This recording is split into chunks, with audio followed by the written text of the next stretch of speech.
Thursday night online open mic has begun. Yes, the withdrawn. What's good? Sorry, we're opening up a little bit late. Things happen, but we are here and we're about to get it popping. I had a root canal done today, man. So you got to bear with me. I'm struggling here, but I am thrilled that, we could do what we do. I know it sure does hurt, but I have a great dentist, Dr. Quinn. It was totally painless, actually. But now it's the after effects and I get headaches easily. So you already know. The list is in the chat. Thursday night, New Yorican Poets Cafe is where it's at. My name is Caridad de la Luz La Bruja. I'm wearing my Spanglish shirt because eso es lo que we be talking, Dr. Quinn, the medicine woman, Jeff Cottrell. Maybe they're related. Okay, so we have Abraham Kamani up first, Joski C. Generalissimo said he might be a little bit late. Anthony Miziano, Jeff Cottrell, Thomas Connor, Rosalind Diaz, Teso Somok, and the list goes on. I'm going to try to get everybody on. Let's try to keep it nice and tight. 3 minutes, 4 minutes. And because I want to open up the end to people that are in the chat room that are not on the list so that we can get more participants. Yes, indeed. Nice and tight, La Tormenta. So I have a little announcement to make. It's really, I'm not supposed to even share this, but I'm super excited about it. There is a cartoon called Alma's Way on PBS Kids. And I landed a voice on Alma's Way. So I'm going to be doing a voice for the cartoons, actually playing a poet's part. I'm going to be playing basically myself. And I hope I'm not going to be playing myself because in the hood, when you play yourself, that ain't good. But I will be playing a poet on Alma's Way. And I'm so thrilled because I love children. I really do. The few fights that I've had on the streets have been defending kids. My kids could vouch for that. I've been on like schoolyards to pick up my kids from school. And then I see like abusive parents and I get into it. I love children. Children are sacred, And so I'm just so happy. And, for the Puerto Rican Day Parade, I've been the godmother of the youth, so people do know just how much I love children. And what else do I love? I love the children that we are still inside. I love nurturing the innocence within us as adults because we should never lose the child inside, You like them best with barbecue sauce? Oh, Jeff Cottrell, you're funny. You're funny. When you could do something with that pink blanket, then we talking. We'll see about that. We'll see what's good.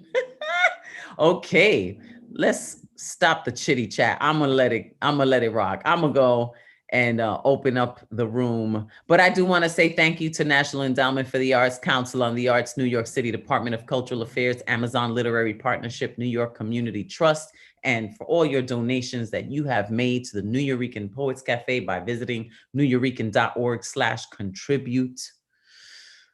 Okay, vamos a ver in the room. Let's get over here. Oh boy. Let me try to unmute all. So, hi, say hello. Hello. Hi. Hey, Welcome all my fellow poets. Peace. Very white and shiny, those teeth. Thank you.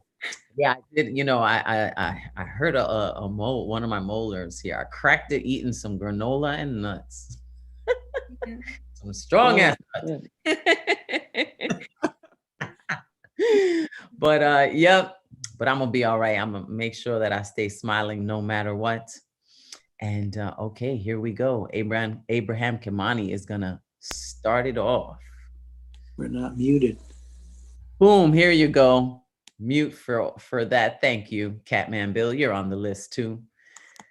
And we will be hearing from you. But Abraham Kamani, haven't seen you in a long time and you made it first. What's good? Hey. You know what? I was here the previous 2 Thursdays before last week, but the Advocate was hosting.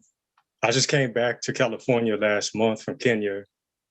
So actually, I'm going to share 2 with you guys. It's good to be back in your presence. By the way, I just wanted to say that. So I'm in a long distance marriage now, and it's probably going to be that way for quite a long time.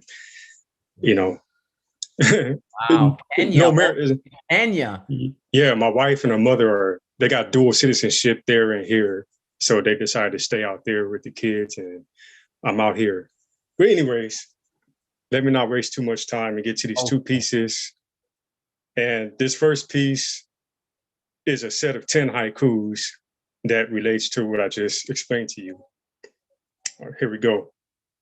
Long distance marriage removed me from our bedroom, born again virgin, forced me to practice an abstinent religion, flesh slowly dying, suffering from thoughts of sexual rendezvous I cannot relive, except on paper where the pen ejaculates black ink from our heart, hoping these scriptures will reach your Holy Spirit, living in Kenya, impregnating you with lovely words from our mouth, birthing poetry.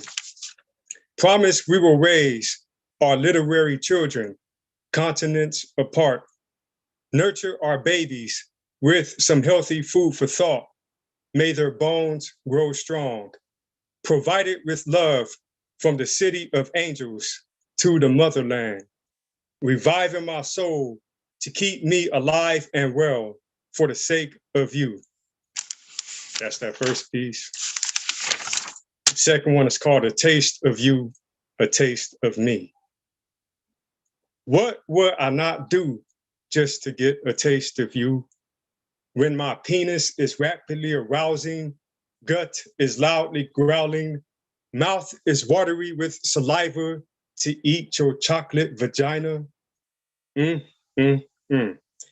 Hungry, grouchy, been waiting so long to take off your sweet edible thong, stuff my face in your scrumptious food, put me in such a good fucking mood, pressing my lips on your delicious clit with both my hands gripping your honey melon tits, begging you to give me seconds and thirds. My taste buds are at a total loss of words, reduced to moaning ecstatic sounds of pleasure as you fiercely squirt at great length beyond measure, with a smile on your face to satisfy my oral flesh, if only for the moment, until I completely digest your orgasmic delicacies. Calories I burn quick, then you feed me more pussy, keep erecting my dick, growing stronger and stronger, getting ready to fuck. But first, you get down on your knees to suck. Marinate my raw meat with your slippery seasoned tongue, flavored with the breath of fresh air from your lungs. Turn the knob on your oven to the highest temperature. Do not bother setting the time. You can rest assured my king-size drumstick knows when it's time to taste of me in your mouth. Swallow without choking while you lick my bone clean. Deep throat your fingers to wipe off pain. Left over you finish devouring masculine meal. Make me want you forever.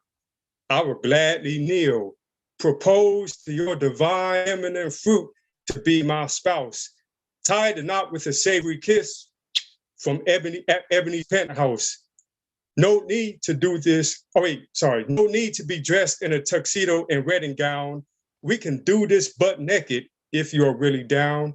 All it would take for you is to say, hell yes, so we could continue having this awesome food sex inside the kitchen, on the counter to be exact, where our vows to exchange sensual meals remain intact. In peace. Whoa. Well, it's one of those nights. We started it off right. Strong ass nuts. Woo! Abraham Kamani, damn, how many kids you got, man? I got 4, ranging from ages 2 through 12. Yo. Well, maybe you need some distance so you don't make 4 more. All I right. don't plan on making any more. Abraham Kamani, thank you so much. I hope your wife feels the heat all the way out in Kenya. Thank you so much. Okay. Good to see you, man. Likewise. Peace. All right. Joski C is up next. Let's see where we go with this. Joski, you with us? Hola, Bruja. Joski. Hey, am I coming through okay? Yeah. How are you? So good to see you. Thank you. It is so good to see you. Hey, so just jump right in. This is something new.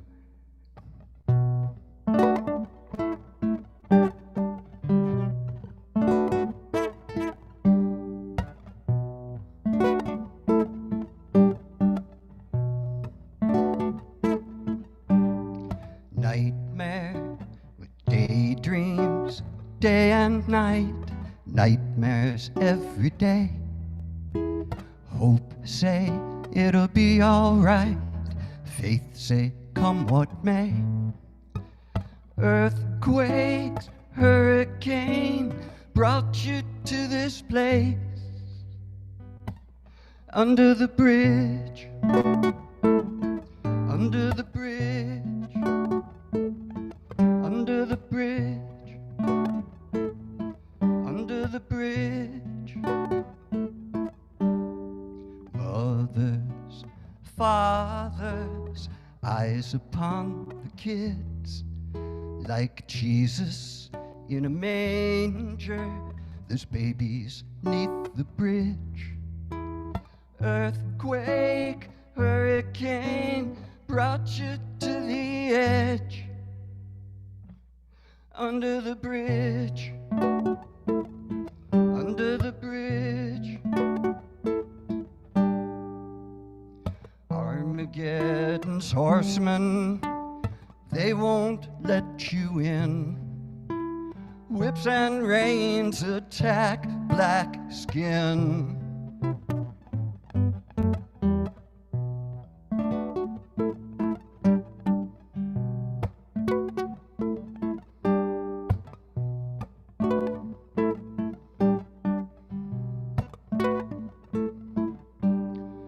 Daydreams, day and night. Nightmares every day. Hope say it'll be alright. Faith say come what may. Earthquake, hurricane brought you to the edge. Under the bridge, under the bridge, under the bridge. Under the bridge, under the bridge.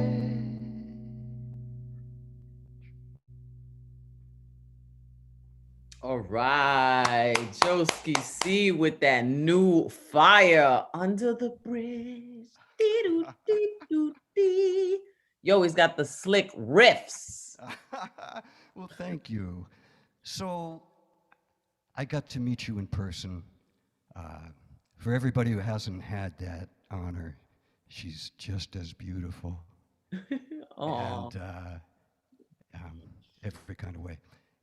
But we didn't get to jam yet, so that's a reason to come back, and it's on my list, and I just want to remind you.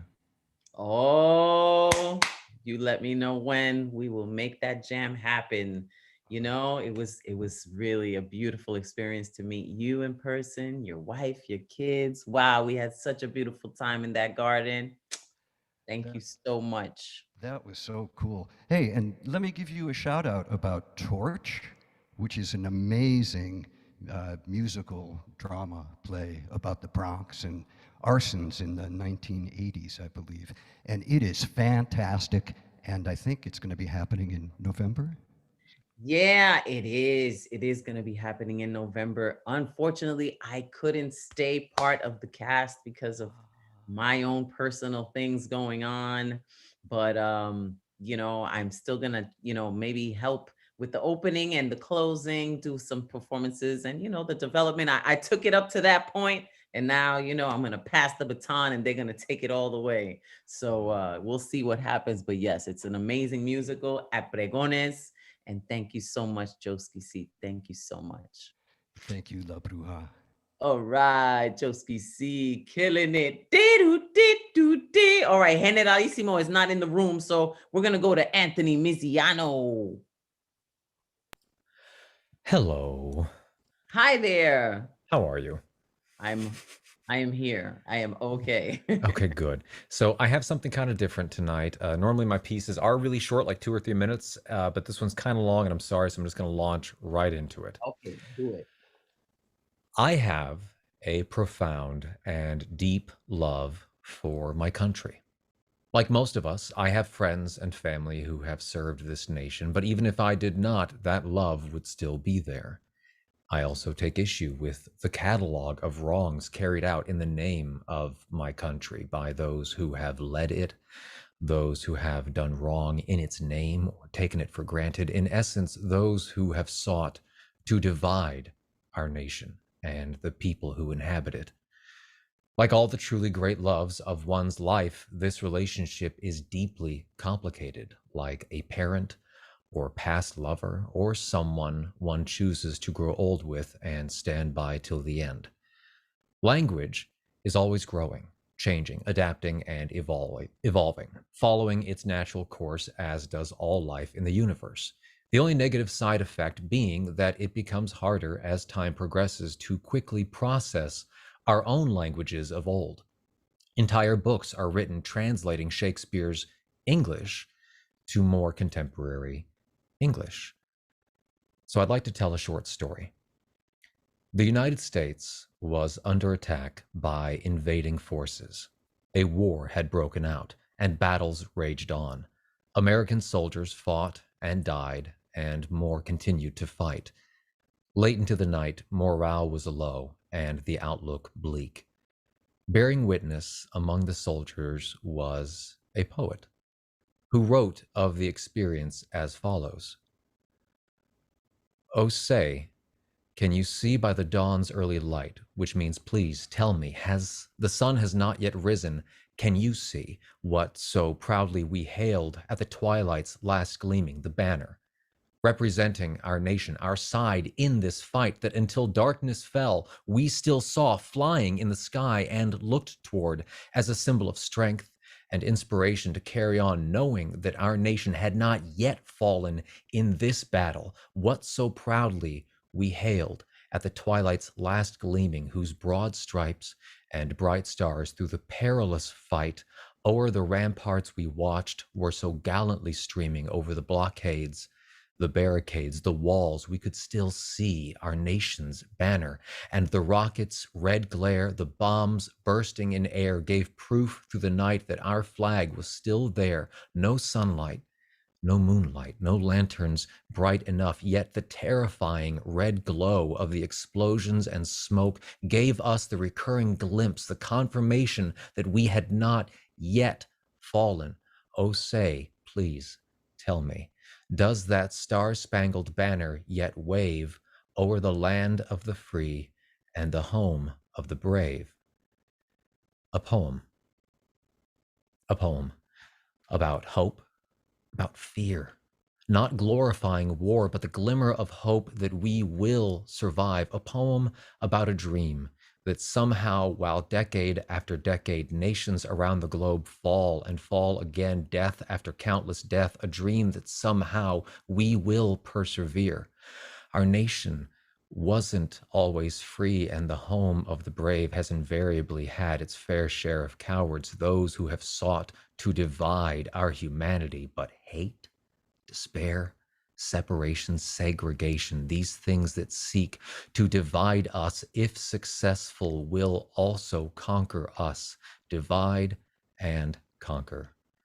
We are a nation of 350 million humans, an experiment we do not want to see fail, but united as one nation, we are stronger than any obstacle, and only united will our banner yet wave. Thank you. Thank you, Anthony Miziano. That was profound. People are loving it. Mary Lee said, "Great job." Is that some new shit right there? I wrote that the other day. Yeah, What because fired it? obviously we're just so, as a nation, we're just so divided more than ever before, and it gets more intense each day. And you know, it's painful. It's painful, obviously, you know, and social media and a lot of things. There's a lot of discussion that can be had about how the media and everything else feeds into that and forces that separation, because of course the loudest voices will get the most attention, and the way you get the most attention is by being the most extreme to either end of a spectrum, and so it pulls us farther apart. And it's been happening for decades, and it hurts because, you know. Yes, it does hurt. Yeah. Thank you so much for that. Yeah. Anthony Miziano giving us some heartfelt truth. And Michael Sindler has some things, you know, there were some lyrics. Maybe when Michael comes up, he can share his perspective. But thank you, Anthony Miziano, ladies and gentlemen. All right. Jeff Cottrell is up next. What's good, Jeff? He's eating children with barbecue sauce. Come on. Well, it is Halloween, so I think we're obligated to. Hello, how are you? I'm okay. How are you? You know, I already told you where I'm at. How's the pink blanket doing? How are you doing, Pink Blanket? Oh, he's not talking to me. He's not talking to me. What you got for us today? Okay, I've got an oldie. Old shit. I've just been dragging out. I dragged out recently at a translated poetry night. It's called Audio Tape French Lesson. So if you want to test your French tonight, this is your chance. Audio Tape French Lesson.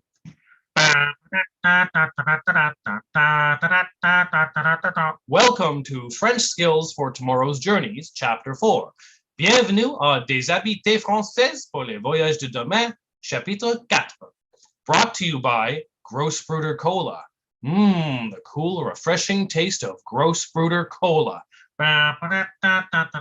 Exercice 1. Où est la patinoire, Jean-Marc? Listen carefully to the following sentences. If the sentence you hear contains the sound on, as in garçon, check the box under oui. If it does not, check the box under non. Numéro 1. Est-ce que tu aimes la musique? Numéro 2. Le professeur est fâché parce que Suzanne mange d'une pizza dans la classe. Numéro 3. Ma mère veut chanter la Marseillaise dans la piscine. Numéro 4. Le souris blanc a couché souvent avec le lapin jaune. Numéro 5. Luc et Pierre frappent le grand cheval sur la tête avec leur marteau. Numéro 6. Il y a 5 bouteilles de Grosspruder Cola dans le frigo.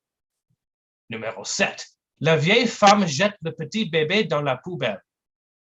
Numéro 8. Le Grosspruder Cola est un choix excellent pour le déjeuner ou le dîner.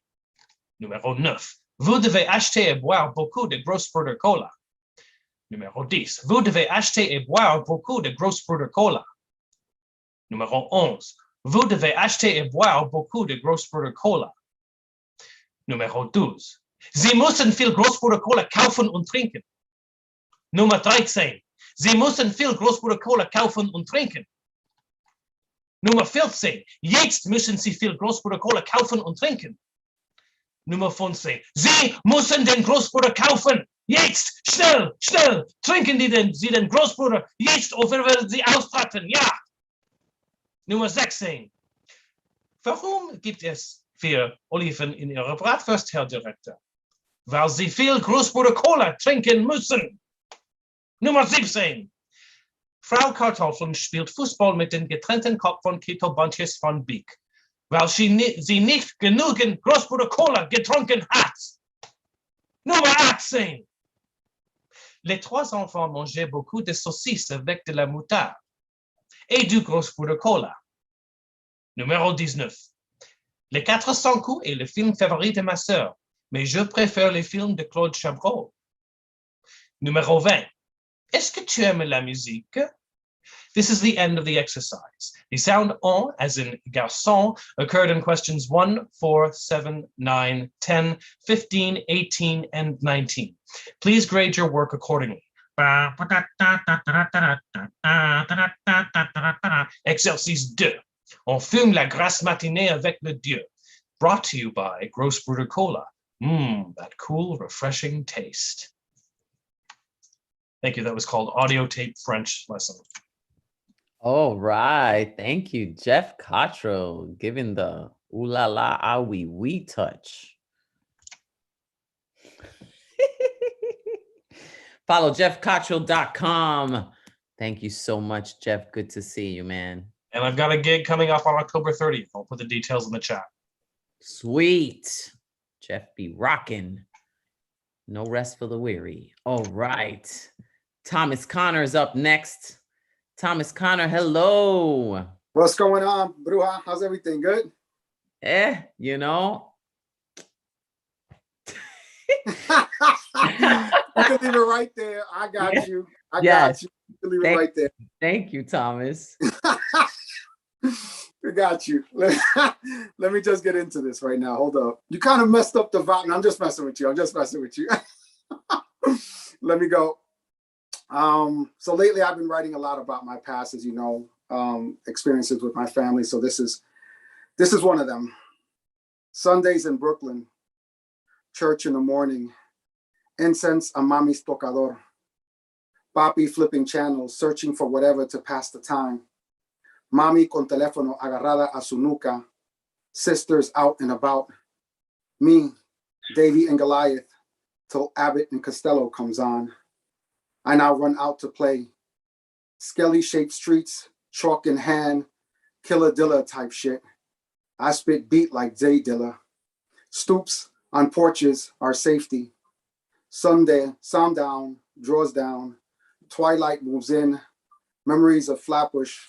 Pop's rough hands. Mommy's thin hair. Beds call. Shades pull. Until we see each other again tomorrow, maybe. End poem. Sweet. Thomas Connor. Love your stuff, man. I'm glad Thank you. you're delving into all of that. Thank you. Appreciate that. Thomas Connor. Good, always good to see you. Thank you for joining last night too. I noticed you were there for the Beatniks night. I really appreciate that. Always try to support. I always try to support in any way I can. Definitely. Awesome. Okay, we're gonna keep it going, keep it flowing. Thank you, Thomas. We're gonna hear what's good with Rosalind. Rosalind Diaz, y'all, through her big brown eyes. Hey, Bruja. Hi. So I'm glad to see you. It's been a while. And let's see, I'm gonna try to do 2 pieces. I've been keeping them short. This one is called Disarmed, and it goes like this. Sometimes I detonate like her. Words dropping like bombs with utter disregard for anything or anyone in close proximity. I've now accepted the reality that just ain't me anymore. Not even sure if it ever truly was. The better part of me is soft, like rose petals, like wine better with time. Mother and Abuela got the name right back in 1989. That's one piece. And this other one is called Dulce Dichos, Tango. All of life's greatest lessons are followed by the saying, aprende, mija, que no te voy a durar toda la vida. It's such a cruel reminder, and yet it has led many teachable moments. It was a signature after so many recipes, growth opportunities, branded in my memory. Somehow we learned to tango with the truth, and I'm able to mouth my your comebacks as they come out of you. Do I have time for one more? Perfect. This one is untitled because I just did it. Chocolate corté by the bar, sensory stroll down memory lane, completely insane how chocolatito caliente con galletas y queso de papa inundated the whole house in a sweet smell that will lure us all to the dining room table. My favorite part of fall, reminding us all how Boricua blood calls for sweet delights that we love forever. Like clockwork, as soon as the temperature falls, chocolate corté catches us all. End poem. Rosalind Diaz. That second poem, of course, made me think of my abuelita. I miss her so much in Puerto Rico, and with the blackouts going on, it just, there'd be things weighing heavily in my mind. And I think that's another reason why I get such headaches. My heart is with you. Thank you. Te quiero mucho, Rosalind Diaz. Thank you. All right. Let's see who is up next. I got so into it, I didn't even check. I know Generalissimo still hasn't. Oh, of course, it's test talk time. Professor Tesosomok. Shout out to Advocate of Words, our Monday night host who covers for me every time I'm feeling sick. He's in the room with us. We did a gig earlier today. It was really cool with NBC. But Professor, art thou there? I am. Can you hear me? Yes. Bueno, that was a good beatnik session yesterday. I watched it on Facebook. Thank you. What'd you like about it? I liked the second guy who was doing some good music. And like the voice didn't match the character, but I was like, okay, this is interesting. I like it. Cool. Interesting. Ready? You got your migraña pills on? The tragic point. At heart is the tragic point. You can never be yourself. There's a part of you absent somewhere else, stealthy, unsignified, elusive, hunted by societal pressure to be true to yourself. The passion peddlers that set pre-social symbolic triggers in your unsignified reptilian beta endorphin pump, inducing the desiring subject who fails to recognize why they preemptively desire an incompleteness that always points outside. Remember the incredulity of influencer side, like suicide? It goes something like, they had everything anyone could want: fame, fortune, family. What is it that they didn't have? The tragedy is that they wanted to be themselves and gave up trying. There's always something more to want. That is the nature of the desiring subject. Be yourself. Be yourself. There's a ton of societal pressure to be yourself, from kid movies, self-help industry, the narcissist self-care industry, migraining media, the flashy fashionistas, the constant hammering from wailing music industry, that I am not myself. The ultimate victim of the self is the self. From the three-ring circus of experience, imagination, the real, the experience casts from the longitudinal baggage of history, the genealogy of culturally produced identities, and the preemptive inceptions of modern apparatuses of attention bounty hunters.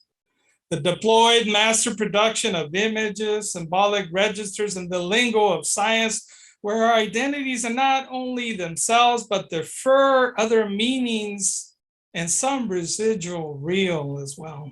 It's not enough that you blow the circus, but it makes it really hard to live until you can piece it back. This is the source of anxiety transference, of neurotic adaptation. The moment you tell the abyss, the real, to stop staring, not in the mood for a mental breakdown today. So let's avoid the real, better be dazzled by the analogical function of influencers, of celebrities. Ultimately, There will be something to purchase that promises my true self.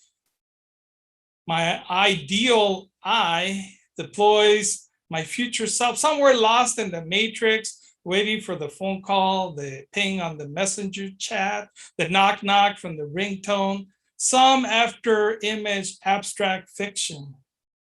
The first time you see yourself as a reflection, as an object, objects don't desire. You, the object, alongside other objects that make up the world, blankets, balls, bottles, and so on. When you stop being yourself, you become the terminal object to be recycled into other objects because objects don't desire. Finally, you are yourself. Tesosomok. Yes, you are. Thank you so much for that piece.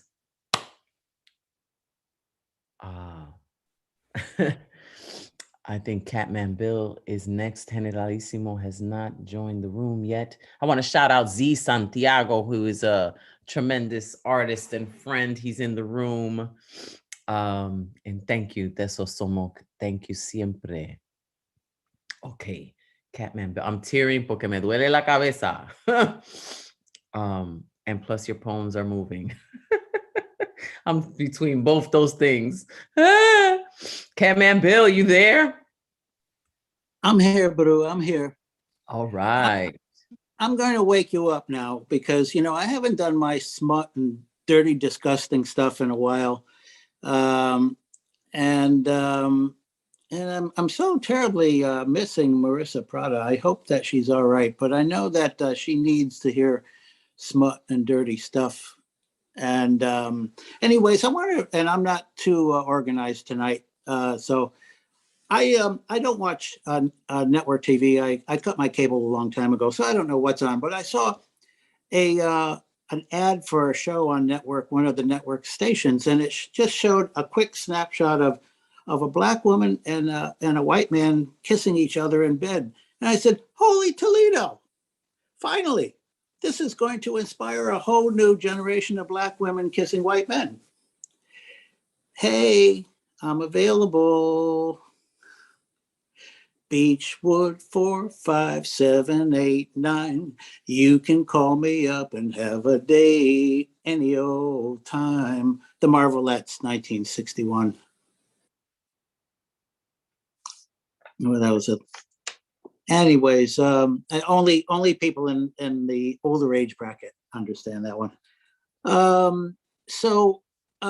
You know, I once mentioned that I dated a woman, and when we took our clothes off for the first time, I saw a huge amount of pussy hair, as I had never seen before. And I needed my garden rake to get at it. But it didn't last long. The garden rake, that is. You know, I always like to whisper sweet nothings when I'm making love. So with this particular woman, I was slipping my fingers around her nice soft breasts and whispering that 1,000,000 years of evolution has brought me to this moment. And just at that moment, Maria Elena instead told me, shut up and fuck me. So I listened to her. I told you about, you know, I had a rendezvous with a full-bodied older woman that once, as we were having sex, she decided to pleasure me, and she, right before going down on me, she pulled out her dentures and threw them on the bed, and it scared the living daylights out of me because I kept looking at her, over at the dentures and back over to her and back over at the dentures, and before long, the dentures were talking to me, and they said, over here, asshole, I have control of you now. And the dentures were right, and you know, things didn't go that well. You know, when I was a kid, maybe 8 years old, there was an older girl in the neighborhood, probably 2 years older than me. And she brought me in the back of a tenement building and pushed me up against the wall and said that she wanted me to listen to her talk. And if I laughed, she was going to slap me across the face. And she said we were going to role play. And I said, well, what does role play mean?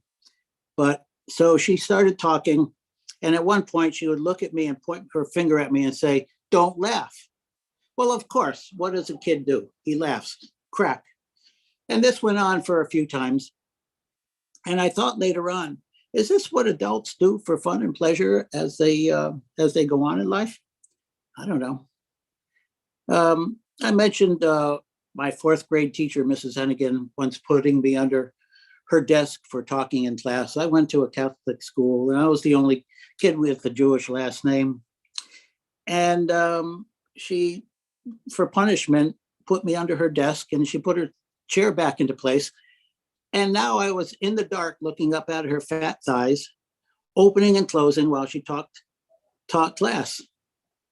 And I thought, well, what would happen if I reached up and touched it? Would she scream? Would she pretend I didn't? Or maybe she might call up the principal, Father Emmerling, and say, Father, little Billy Katz just touched it. What do you want me to do? And he would say, well, how did he get to touch you like that? And she said, well, because I put him under my desk for talking in class.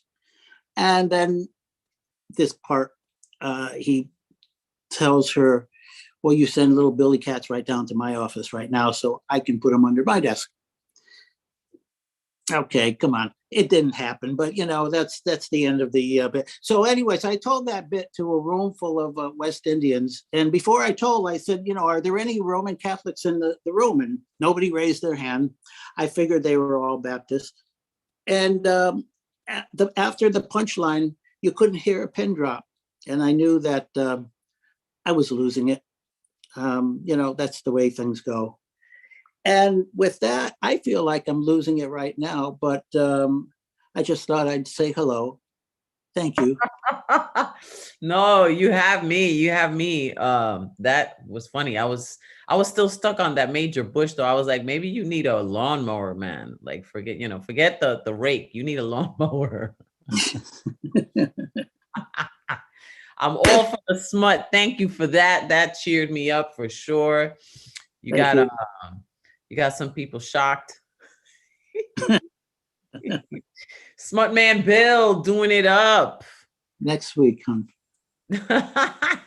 No, this is the perfect place for it. That group ain't the group. This is the group. Believe me. I stay quiet, but I was laughing. And then on another occasion, I did this in the church open mic, and I thought, oh, it was okay. So my line was, God made a mistake sending man up the evolutionary trail. And I mentioned how the bonobos were supposed to take the card and go, but man grabbed the ticket out of his hand. The next day, the pastor called me and he said, we really would like you to come in and talk to us about our family, plan. And I said, oh, you feel that I mentioned that God made a mistake, and I'm sorry. And so I realized that you just can't joke with people that go to church. No, which is so odd because so many like rapes have been revealed, molestation, and so like if they ain't doing dirty shit, it's crazy. But thank you, Catman Bill. I appreciate that smut. Now let's see what the withdrawn has to contribute to tonight. What's good, bro? Hey, what's up? The withdrawn. Hey. Still repping, baby. New York. You know what it is. Thank you for that. Thank you. It's good to see you. It's good to see all of y'all. This piece, new shit. It is called Baby, I Want to Do a Feature with You. What are you most comfortable with? In person or on Zoom? I don't care what you choose as long as we're in the same room. As long as the poem gets performed while the macaroni sounds echo down into the ear canals of the crowd. Maybe there's a chance they'll get ear infections or feel blessings depending on whether or not we ask them the question, do you want to join? I hope they receive it so tender like loins, because I know sometimes I can be annoying. An impractical joker. Girl looks so fine, swear if she had a penis, I would definitely blow her. Obviously, I'm just kidding though, like Homer. You can bank on me to put the pussy in a coffin, and no, I'm not talking about Mr. Poe, sir. For us, this will be a series of fortunate events. I, Nicholas Anthony Correa, also known as the Withdrawn from this day on pledge, to never leave your organs alone without a dent. If there is no free crib in the Bronx or Manhattan, we can set up a tent at the FDR instead. Shit, I'll even offer to pay up rent up until 2021 ends. After that, we will live for free on a roof like the crackheads in my building overlooking the city, your titties. In my mouth will give the whole NYC something to complain about.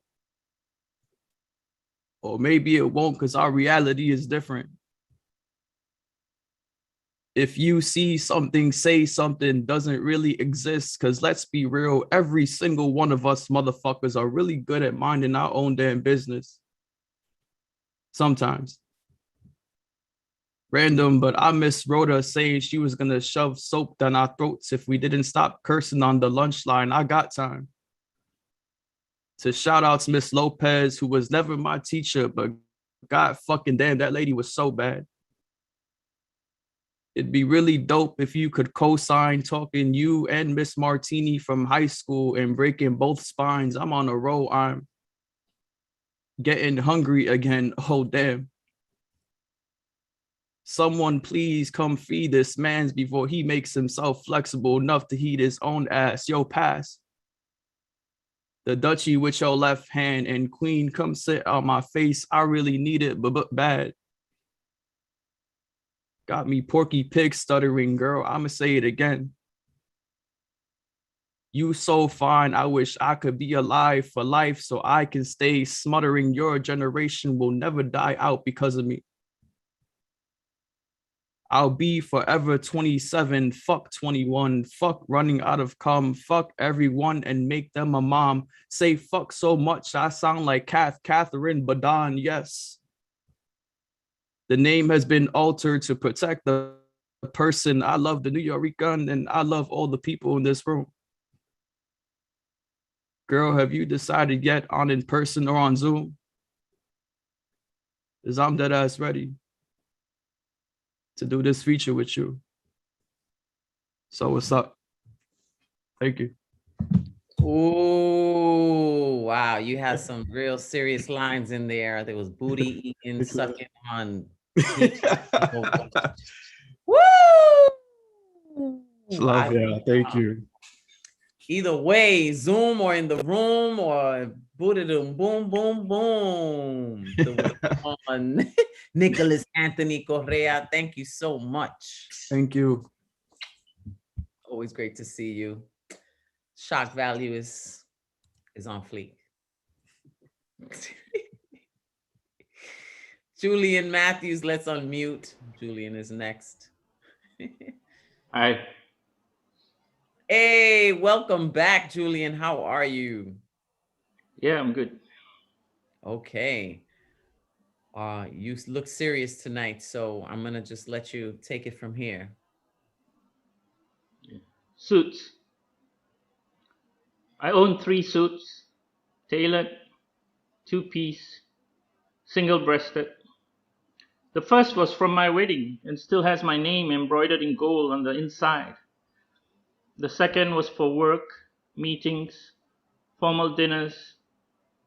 When you wear black, no one can tell it's the same one. The third was made hastily in Vietnam on holiday at one of those quick turnaround shops you recommended. It's cheap, you insisted, and I even considered a Mandarin collar, the kind you wore, but opted for the standard notch lapel. On returning, that suit never fit properly, and I always put off having it altered. It still hangs in the wardrobe unused. Over time, the two earlier suits had to have their waistlines expanded, dry cleaned several times, sometimes from puke stains, and eventually the first one, woolen and heavy, rarely came out. It was too hot and uncomfortable to wear even in an air-conditioned room. The second became my mainstay, although the business reasons have since faded in the pandemic. No one wears a suit to a Zoom funeral. The third still remains unworn with no occasion to grace. I remember now how you patiently awaited in the downtown Ho Chi Minh, illegally parked 3 times, once for the measurement, second for the fitting and alterations, the third to pick it up in the city you adopted as your own. Real friendship can't be tailored or made to measure. We make up the stitches as we go along. I'm reminded how our exchanges, once filled with fire and wonder, humor and joy, are today only about your recovery and the daylight that now fades between us, knowing that the reckoning draws near and the decision on which suit to wear on that last occasion will no longer be in our hands. Thank you. Julian Matthews, profound peace. Wow, you always bring it. Thank you so much for sharing that. Julian Matthews, wow. Okay, Kyla, Tukaya. Let's see how she's doing. You there?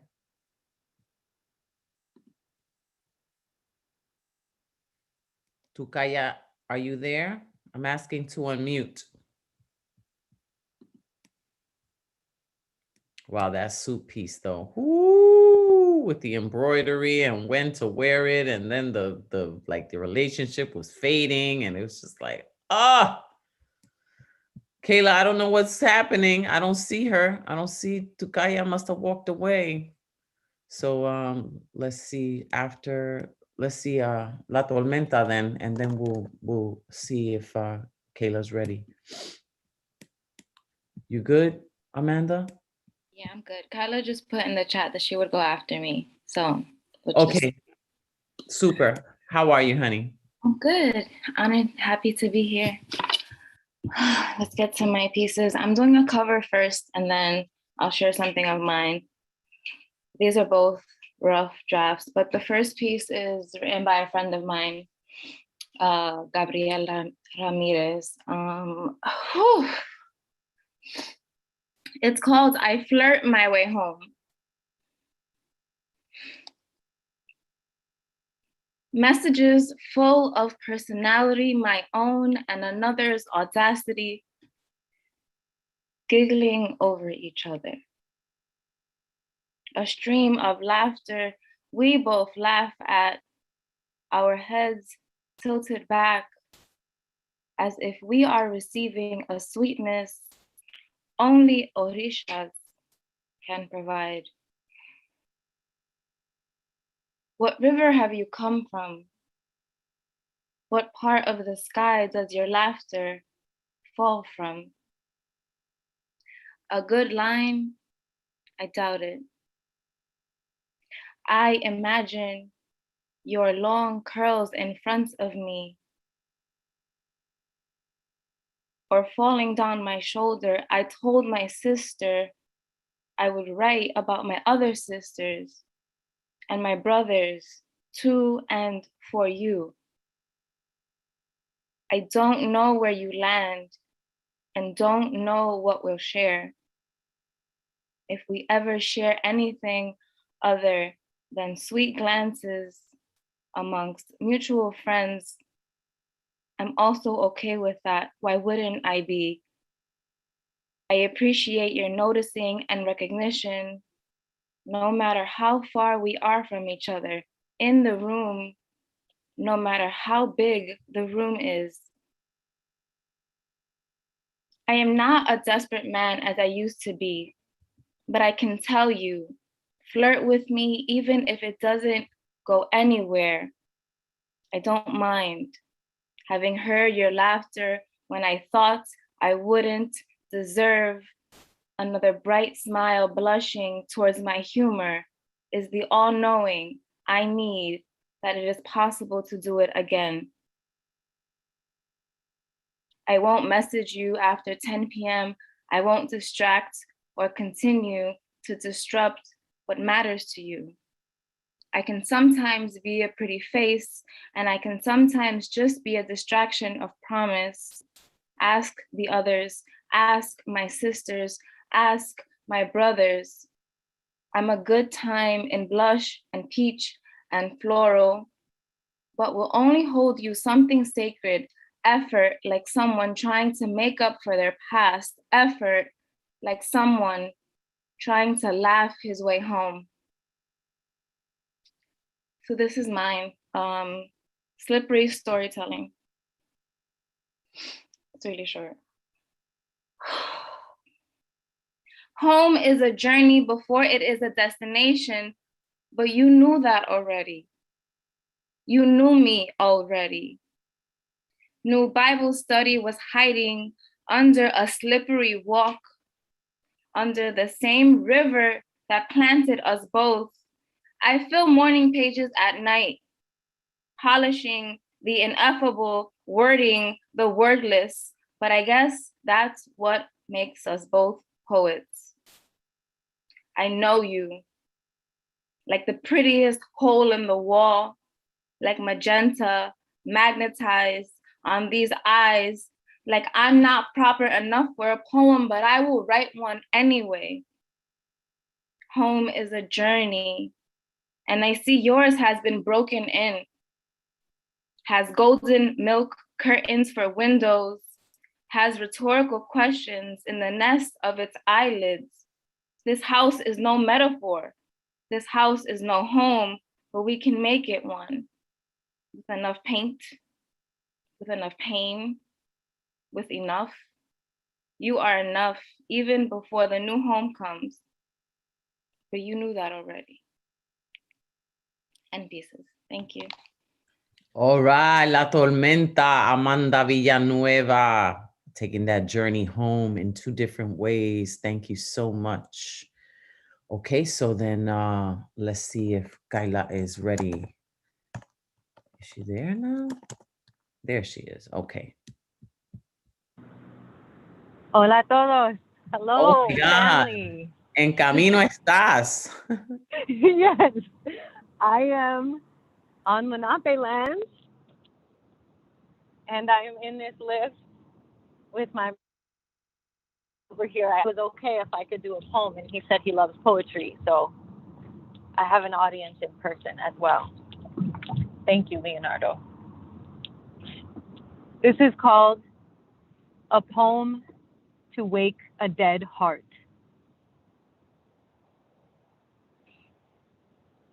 I became a poet to resuscitate my heart.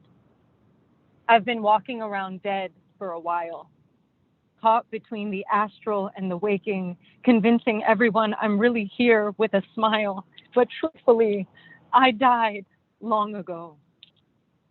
Feel like Amy Winehouse in that video when she buries her heart. These past few years have been a living funeral ever since mine closed. I locked myself out. No one's got the key, not even me. You can't be a phoenix and bypass the burn. You can't be a phoenix and bypass the burn. You can't be a phoenix and bypass the burn. But I wanted to turn back time. My biggest mistake was wanting to keep you after you broke me. I wanted to have my lesson and eat it too. I wanted the man who witnessed the struggle and caused the fall to be beside me as I found my power. I wanted you.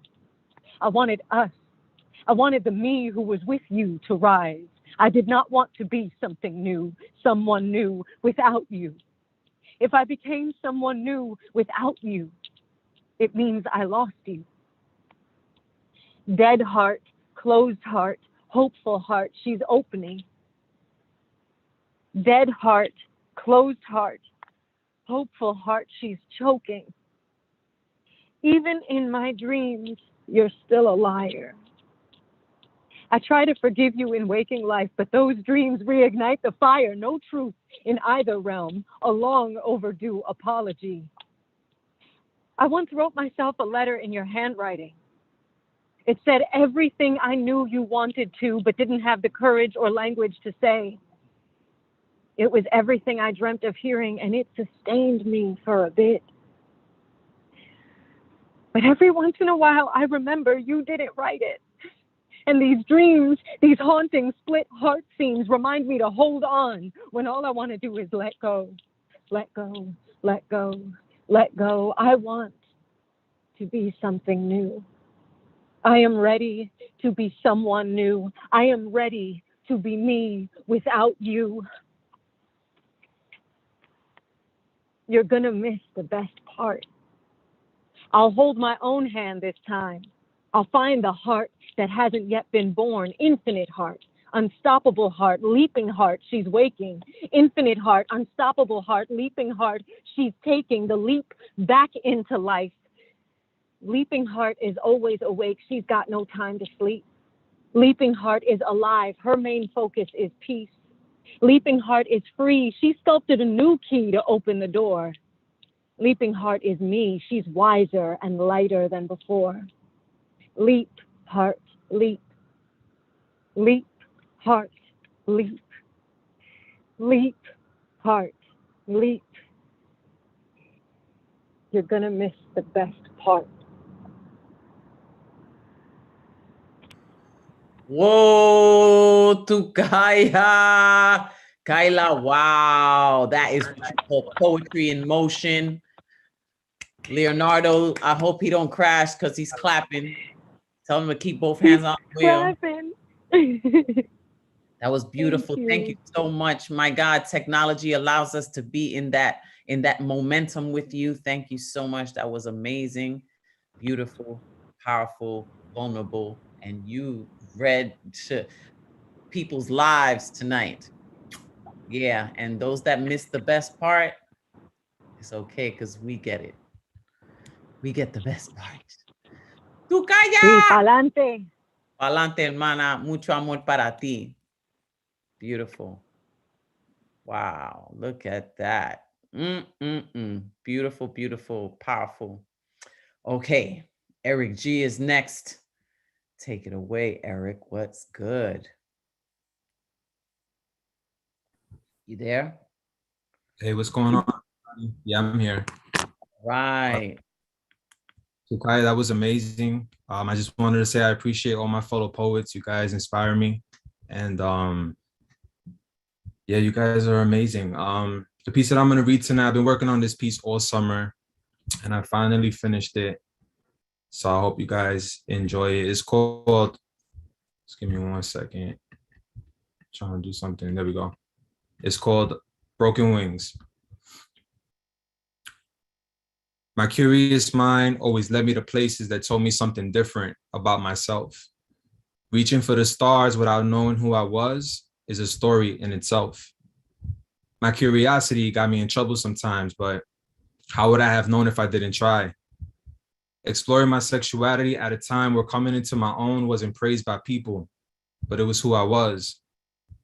My crazy mind being watered down by society's fear of looking in the mirror and seeing their own reflections, staring at their lost dreams, putting me in a box before I had a chance to spread my wings and fly. Visions of my future waiting for me on the other side of this prison. A prison made for people whose tongues were cut out because their voice was the only power they had.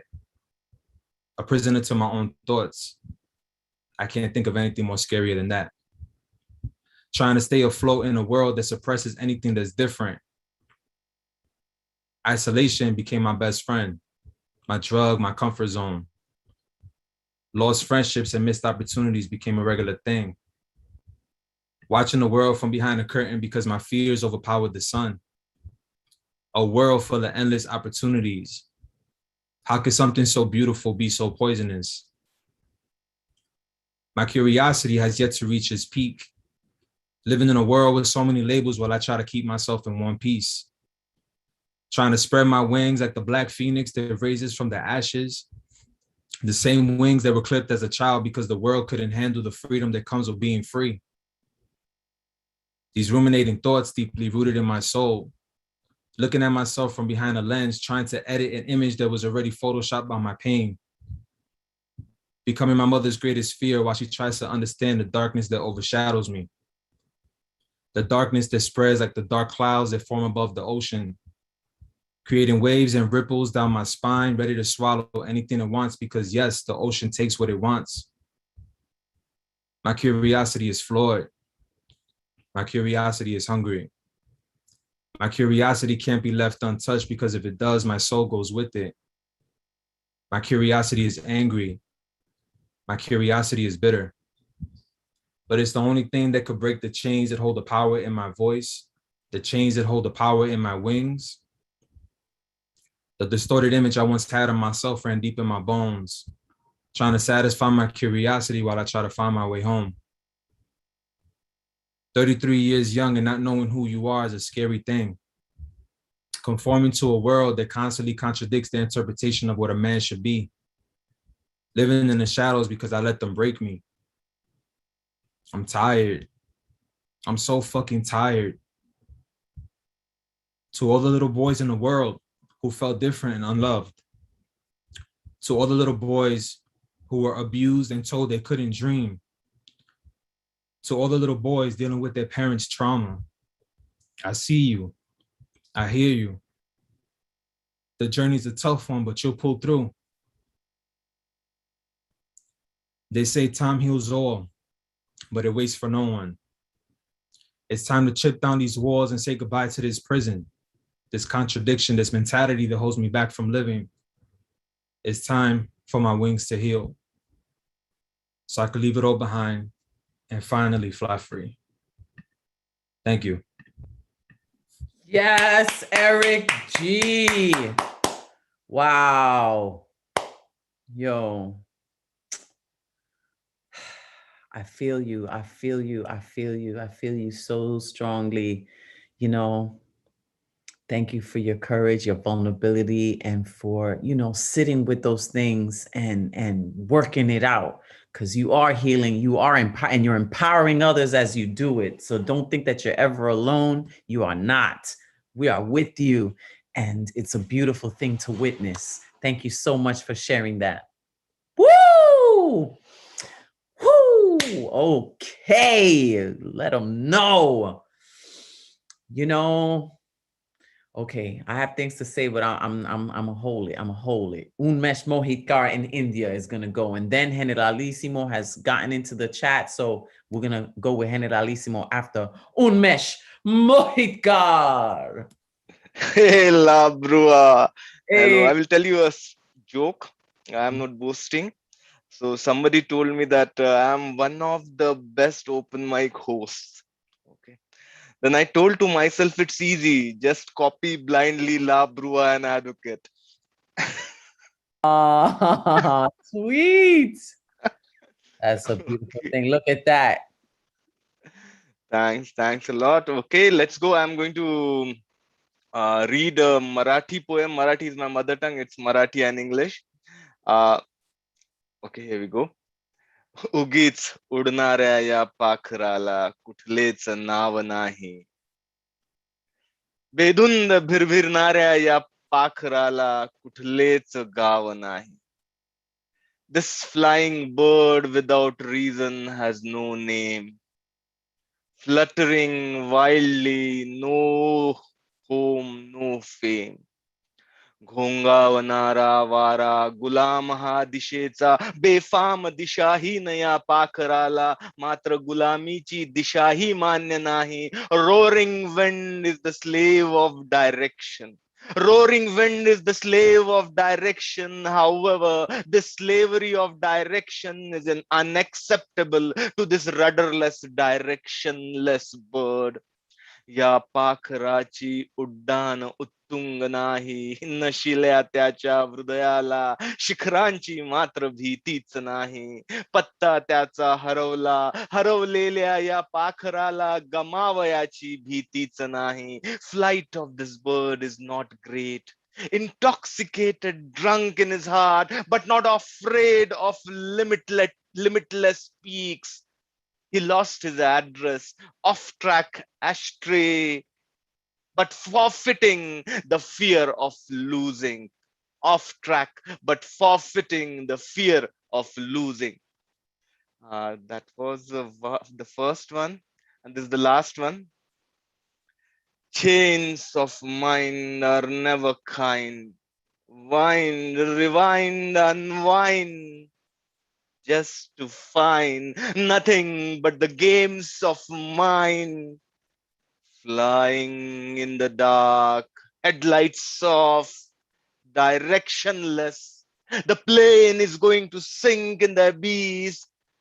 Pain of the chains, not felt till we open your eyes and look at the horizon, where a small flame is refusing to die, refusing to lie. Sparks still flying high, sparks still flying high. Thank you. Thanks a lot.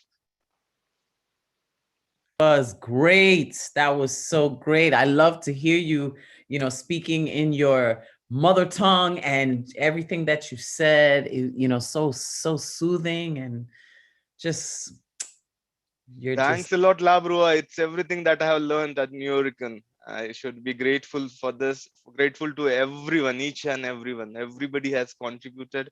So thanks for the support and encouragement. I really appreciate it. Oh, yay. Wow, how inspiring is that? I know that people that are listening are just, how could you not be moved? Unmesh Mohidkar. All right, Unmesh Life. Yeah. Follow him and get to his open mics. Okay, Generalissimo Brian Franco has joined us. Hello, everyone. Yes, Unmesh, when you speak in your tongue, oh my God, it's more exciting than when you speak in English. It's just incredible. So thank you very much for that poem. And because I've been having a rough week and been really stressed out lately. And actually, I just wrote a haiku about that. When I get stressed out, I need to travel outside of my existence. And then I'm going to do two poems that is it two poems? I think it is. Hold on. That I wrote in this week's Line Breaks in Bronx Beat with Peggy Robles Alvarado. Everyone should definitely check that out on Art to Find in the Bronx, their website. The new rules for playing tag. I'm trying to swim an ocean, but as hard as I try, I feel like I'm treading a single tear, refusing to exit my eye, one that expands the more I hold it in, one that holds on to a life solution called letting go, whose existence I refuse to acknowledge till I've lost too much sleep, till I've bitten through my fingernails, till I've let its memory wither away and dry out, and it either falls from the corner of an eye after I wake or forms a skin tag to instruct future tears how to be incisive. And the next piece is called A Brief History of Human Spirituality. Thousands of years ago, people were born with only one ear. The ear was created to replace a third eye. The gods or the spirits or Gaia decided humans having third eyes was a wasted privilege. There was no need for hearing when but suddenly we were functionally blind and needed a new sense to keep us sensible. We heard birds that sang sweet songs, but some birds screeched like banshees. Wind and rain became noises that forced us to stay in our caves. This new sense we possessed held anxiety, something altogether new, something that confounded our minds beyond the basic purpose of brains. taking away our third eyes created psychology. Being able to hear the world around us created chaos. So the gods or the spirits or Gaia added an extra ear to balance our behavior. Of course, noses came next, which allowed us to understand we can stink. Then we opened our mouths to express our disgust, which led to speaking, which led to language, which led to opinions, which led to trying to make sense of things that made no sense, which became belief. Thank you, everyone. Yes, Generalissimo Brian Franco. Thank you so much. You know, everything we get through it. We get through it together because, you know, it's just We a are beautiful. a big community here, and every new person that steps in gets to be part of it. Yeah, isn't that great? We have great leaders like La Bruja and Advocate, just a lot of wonderful people that come back again and again. So thank you, everyone. Yes, Generalissimo Brian. Yeah, and remember the first and third Monday of every month is Cafe Generalissimo, and it is in the chat right now. So thank you very much, everyone. Yes, another poet that is hosting his own open mics, you know, and from here, this is just the beginning, you know, this is where we water the seed, we give it sun, we give it everything it needs, and then it just grows limitlessly. It's just, that's what I love about it. Thank you, Generalissimo. Okay. Ed, the fireman foreman, is up next. Next to send the words and blissfulness off my chest. Hey. Hey. Thank you for making my Thursdays. Thank you for my boringness decays. And thank you for each and every one of you make your protest in poor credible way. Okay, well, here's my piece, to say the least. Hola, bonita. Yesterday was fantastic. Everyone's so majestic. The experience was so fantastic. Forgive me, I'm so enthusiastic. All right, my name is Ed Fireman. Hope you understand because I'm going to burn this land. So please, please, please unclench your hands. All right, this is called Threads of Pleasure. If you pause and pay attention closely, a woman's body will tell you everything. You can make it frigid cold or blazing toasty. It's tempting to make her blush or sing. Don't reach for the obvious in a woman. Take your sweet time, then you'll understand. Touch her face with passion and gentleness. Kiss slowly around her neck. Let your hands grasp and caress slowly to her chest. Read her body like a book or braille. Kiss and touch away along. Slowly create a gentle peck, licks, and kisses trail. This is only the beginning of this sexual song. Slide your skin against hers. Marvel at the way her curves narrow towards her behind. Watch her feisty yet sexual emotions turn. Slowly feel your way towards the end to her section is aligned. Slowly feel your way to her thighs. Play the waiting game. Serenade to her pink caverns opens wide. Watch how she rekindles her exhilarating flames. Watch how her eyes turn into full moons, gleaming with euphoria and desire. Don't forget to use your golden spoon. Keep on stirring and stirring and stirring her fire. Touch and feel the goosebumps on her soft skin. Remember the spots she loves so dear. Do it again and again and again. Don't stop till her eyes and mouths create blissful tears. Bask in the crimson, sweaty aroma of ecstasy. Feel the warm blood pumping to her chest. Her body will be wider than the sea. Now it's time to reload, charge, and rest. Smell the fluorescent wind of the morning. You just burn the sexual midnight oil. Don't worry, you are everything but boring. Fear not, passion healed never spoils. I hope I didn't put you to sleep. No, I closed my eyes and pretend it was me. And the serenade you all night long. Thank you so much for your poetasticness. Thank you. And thank you for being there yesterday. I really appreciate that support. You're always so supportive. And you know, Abraham Kamani said romantic and erotic at the same time. Because I love to rhyme all the time. So we can all chime. Drop the dime. I buenas noches. Muchas gracias. Okay. Michael Sindler. Let's unmute. Hey, everybody. As always, I'm just going to go ahead and put it right there, lighthousewriters.org. And just so you know, tomorrow actually is Queer Creatives, which is a really great free event thing that happens every month. So anybody who's interested in that, check that out. And I just want to mention the fact that new classes are going to be starting in like a week or so. So it's time to sign up for those if you are interested in any of them. And I was in a workshop today and we were talking about home, and I will spare you what I wrote because not my best work, but it got me thinking about, what home is, and, how it's really more community often than an actual space. So I'm going to do this one, which I think sort of gets that across. It's called Table, Whaley Street. It wasn't much of a table, an unpainted wooden door, old, weathered, and worn, hinge brackets and doorknobs still in place, sitting on 4 stolen zinc-plated milk crates, pressing into a cheap oriental patterned rug, stained with wine, beer, bong water, ashes, and God only knows what else.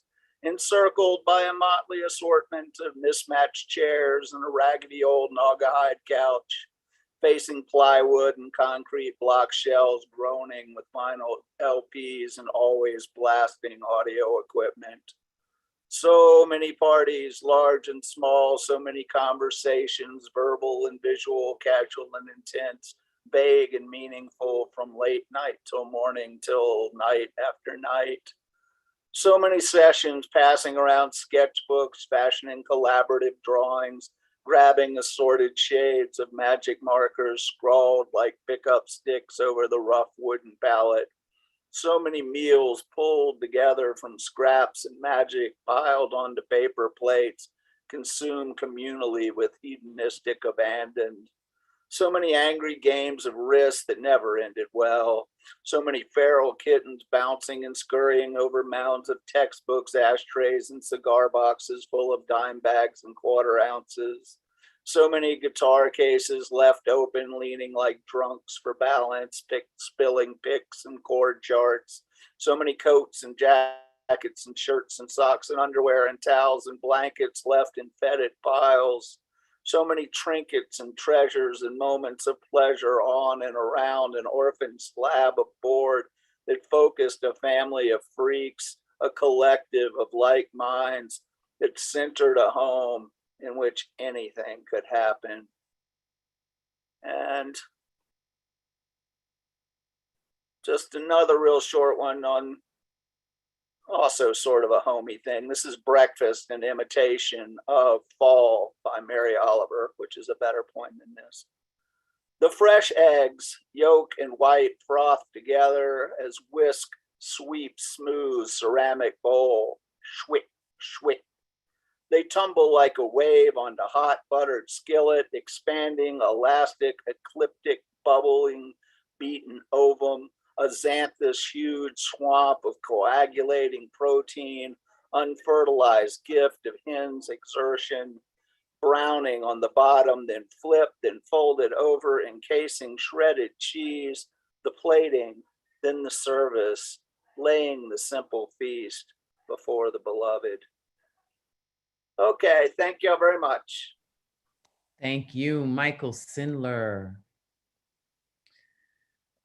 You were saying stuff in the chat, remember, about the national anthem, and I thought you might get into it.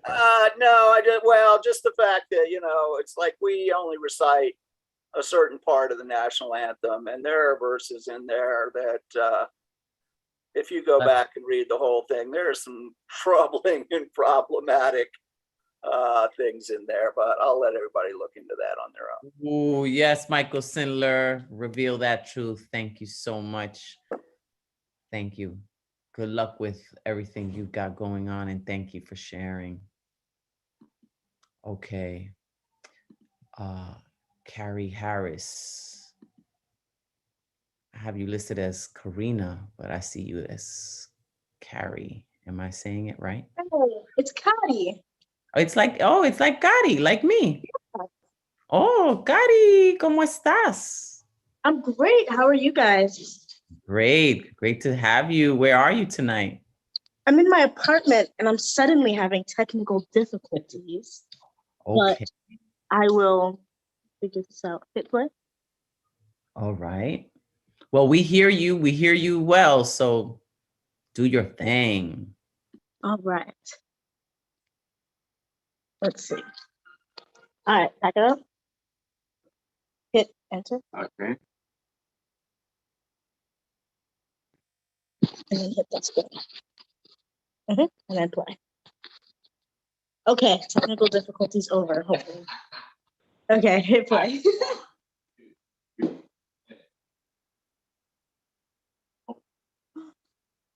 Okay, can I go after once I figure out the technical difficulties? If possible. Sure. Okay. Let's see who's after you. Let's see if Rachel is here. Rachel, yes, Rachel B. I hope you're ready to rock, and we'll try back with Gotti Harris.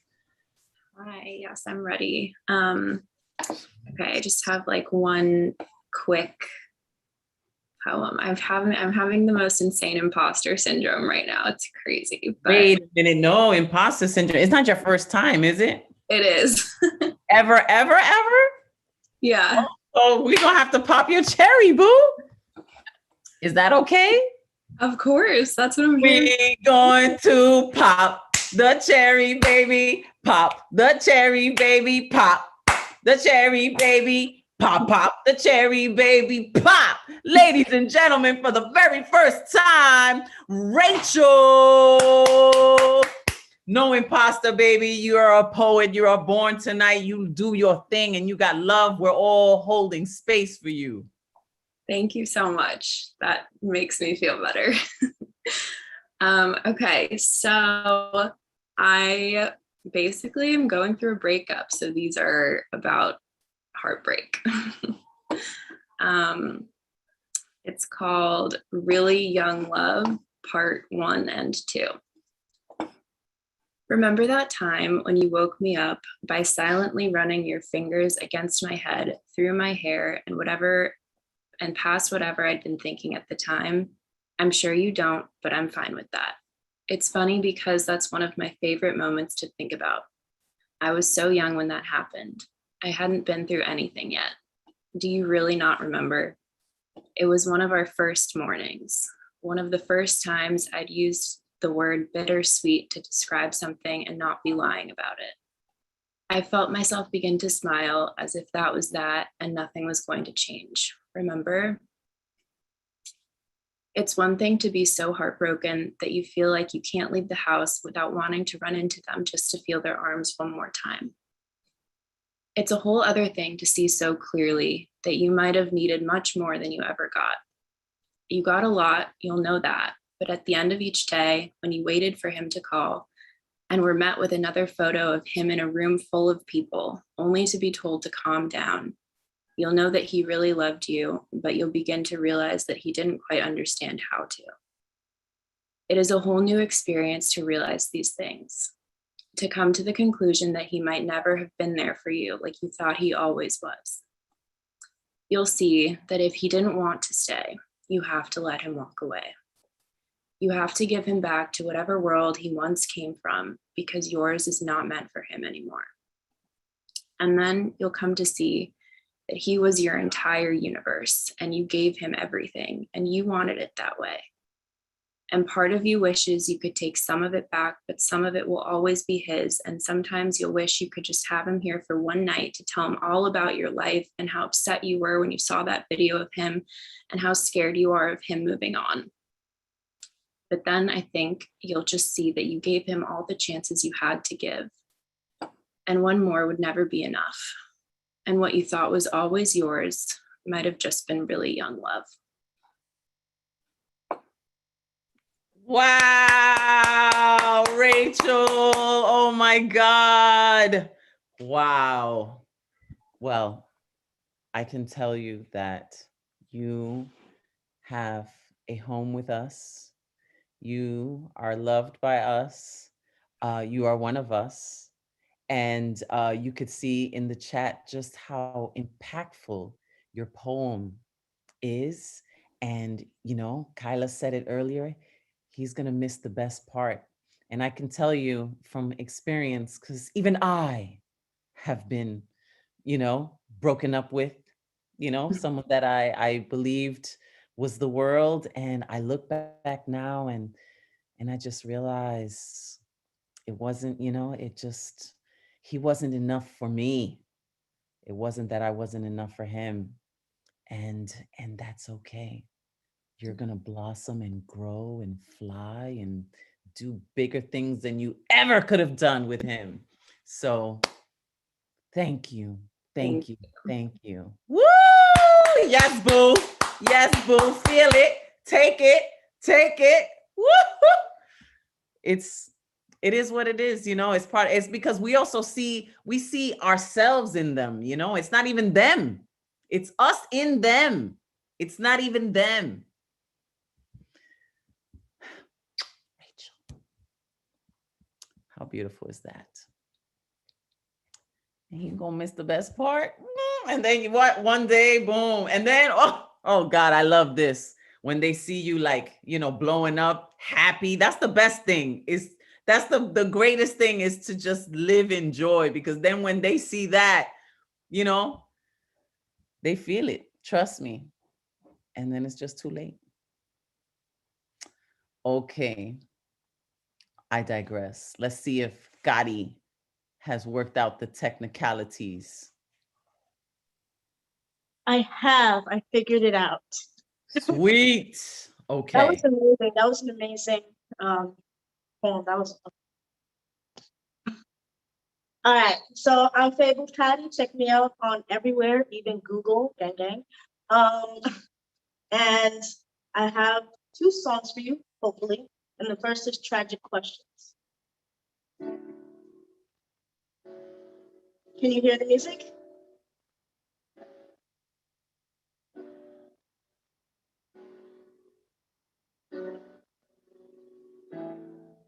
Yeah, holding hands is kind of fun and all. Kissing in the park is all sweet and romantic. Laughing while we selfies, fighting about the same new things. No more shoulda, woulda, coulda, now I have it.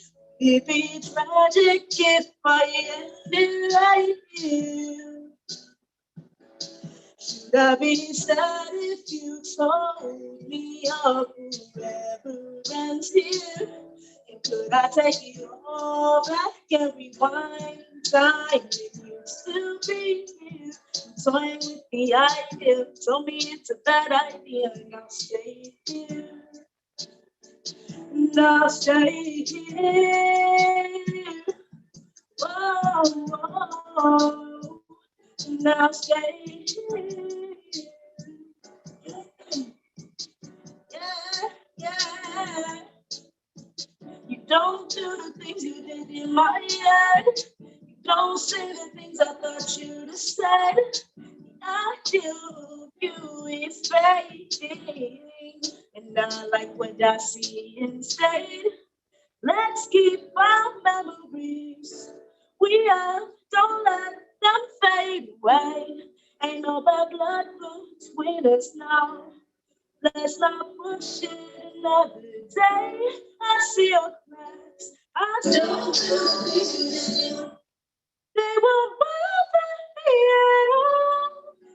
I feel relief when you call. I melt in your arms, and I know it won't last for long.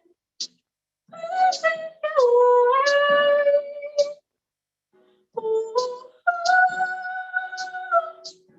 So would it it be tragic if I end it right here? Should I be sad if you told me your forever ends here? And could I take it all back and rewind time and you'd still be here?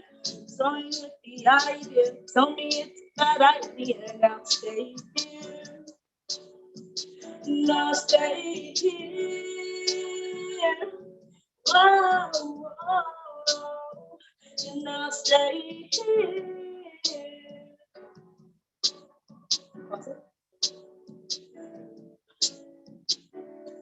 Thank you. Do I have time for one more or no? If it's a short one, sure, because that was lovely. And was that an original? Yes. Wow, really love the lyrics too. The sound is a little distorted, just a little, because I think the competing of the voice and the music, but your performance is coming through for sure. Thank you so much. The other one actually is like 2-3 minutes, but it's okay. Okay, so then we're gonna keep going, but Gotti, you killed it. Thank you so much. Let me turn my light on. My Gotti link Harris. on the chat. Yeah, put your info in the chat. I love that. The forever, if the forever ends right here and that whole thing, that was fly. Thank you so much. Thank you, Gotti. All right, Tanish is up next. Hi, Tanish. How are you? I'm good. Happy to see you. How you doing? You too. I'm good. I have like I wanted to like continue what I started last week. Oh yeah. Yeah, so I've got this and I'm gonna put it on for 3 minutes and 30 seconds. And we should just go from there. It's called, all right. It's called Runaway Soul. Rosemary and the what's his name. Have you seen my soul? I left it somewhere. I'm trying to find it. I'll never let it go. A frantic Rosemary walked around as if she had no foundation, turning this way and that, changing her mind by the second. I'm going to go right for 4 hours. She thinks to herself, and there a little rule is born, directing her to turn right. One less thing she needs to worry about, and with these little rules, she manages to live, but only for a short time. As they form, they pile onto her shoulders, and with the passing time, they become more burdensome, the mound of rules breaking her back, aching her neck, restricting her movement and ability to play. To save her sanity, she sheds them. But once off, there's nothing to direct her, no root for her to sit on. She's lost her soul, and for someone like Rosemary, there's no rest or solace until she finds it. I'm going to write for 4 hours, she whispers with indignation at her computer. Yet minutes later, and she's online shoe shopping just for fun, her bank account at only $12.34. Where is her spiritual, mental, and physical footing? Where's her soul? It's there, I saw it, said the squinting man clutching the wooden shovel. It went that way, toward the darkness. I'll never forget it. The only light, a ball of fire in the dusky sky. He seemed nice enough, middle-aged, thin, blonde hair to the shoulders, jeans folded a few times at the cuff, brown dress shirt, also folded at the cuffs and tucked in loosely, but still keeping the creases between the shoulder blades. White buttons. Brown dress shirt, white buttons, strange combination. Although he held a twig of hay loosely between his molars, something about it felt like a costume the whole scene. He didn't seem like a farmer. They were in the middle of a metropolitan city after all. The beret and pipe screamed private investigator or writer. Also, he spoke from the brain and saw things sharp. He noticed things where a farmer does things. A farmer, she decided, is about action. Did it say what it wanted, why it went there? Rosemary also almost yelled this, despite being close enough to shake the man's hand. She could feel her one eye wobble in and out of clarity again, as it tended to do from excitement, anxiety, desperation, and possibly some other emotions. It was always doing that. He gave her just enough validation to assure her she wasn't losing her mind, and she held on to that, white knuckles, as hope. No, but it went with purpose, that I could see for sure, directly into the darkness, smaller, smaller, until it disappeared.